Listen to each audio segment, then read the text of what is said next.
మీరు లోకమునకు వెలుగై ఉన్నారు. ఆమేన్. ప్రియ సహోదరి సహోదరుడా, యేసుక్రీస్తు నామములో మీకు శుభాలు తెలియజేస్తున్నాను. యేసు ప్రభు తన పిల్లలను లోకానికి ఒక వెలుగు వలె, లైట్, తేజస్సునిచ్చి ఈ చీకటి లోకములో, చీకటి బ్రతుకుల్లో వెలుగు అనే నీతి ఫలాన్ని నింపాలి అని మనలను ఆయన కోరుకుంటున్నాడు. ఆయన పిలుచుకున్న పిలుపు మనము గ్రహించుదుముగాక. లోకములో నుండి మనలను వేరుపరుచుకొని ఆయన పిల్లలుగా మార్చుకున్నది ఎందుకు అంటే, లోకము అనగా పాపమనే చీకటితో నిండి ఉన్నది. అక్రమము, దుర్నీతి, అవినీతి, అన్యాయము నిండుకొని ఉన్న ఈ చీకటి లోకములో ఆయన పిల్లలు ఒక వెలుగుగా ప్రకాశించాలి. వెలుగు అంటే సత్యము, నీతి, న్యాయము, ప్రేమ, సమాధానము, సంతోషము కలిగిన వెలుగు ఫలము కలిగి మనము జీవించాలి అని, వెలుగుగా మనము ఉండాలి అని, అనేకులకు మార్గము చూపే నక్షత్రాలుగాను, వెలుగు సంబంధులుగాను, లైట్ వలె మనం ఉండాలి అని ప్రభు కోరుకుంటున్నాడు.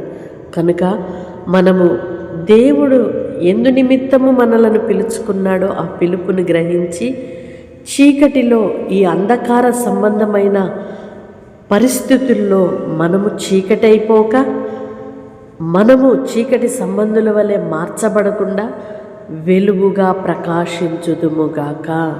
ఆమేన్. పరిశుద్ధుడైన దేవా, ప్రేమ కలిగిన తండ్రి, మీ స్తోత్రాలయ్యా.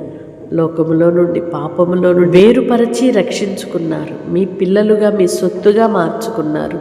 వెలుగు సంబంధుల వలె మేము బ్రతకాలి అని కోరుకున్నారయ్యా.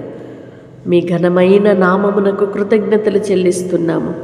లోకములో మేము వెలగాలి, ప్రకాశించాలి, అనేకులకు త్రోవ చూపే చుక్కలుగా, నక్షత్రములుగా, వెలుగుగా మేము మార్చబడినట్లుగా మీ నీతితోనూ కృపతోనూ నింపమని వేడుకుంటున్నామయ్యా. సత్యముతోనూ, యథార్థతతోనూ, సమాధానముతోనూ నింపమని కోరుకుంటున్నామయ్యా. అటు రీతిగా ప్రతి బిడ్డ కూడా వెలుగు సంబంధుల వలె ఉందురుగాక, వెలుగును ప్రేమించుదురుగాక, వెలుగు బాటలో పయనించుదురుగాక, వెలుగై ఇతరులకు ప్రకాశించుదురుగాక, మీ నామానికి మహిమకరమైన సాక్షులుగా నిలుచుదురుగాక. మీ కృప దయచేయమని యేసు నామములో ప్రార్థిస్తున్నాను తండ్రి. ఆమేన్. వాగ్దానం రిసీవ్ చేసుకొని తప్పకుండా ఇతరులకు కూడా షేర్ చేయండి. దైవ దీవెనలకు పాత్రలుగా మార్చబడండి. May God bless you all. Praise the lord.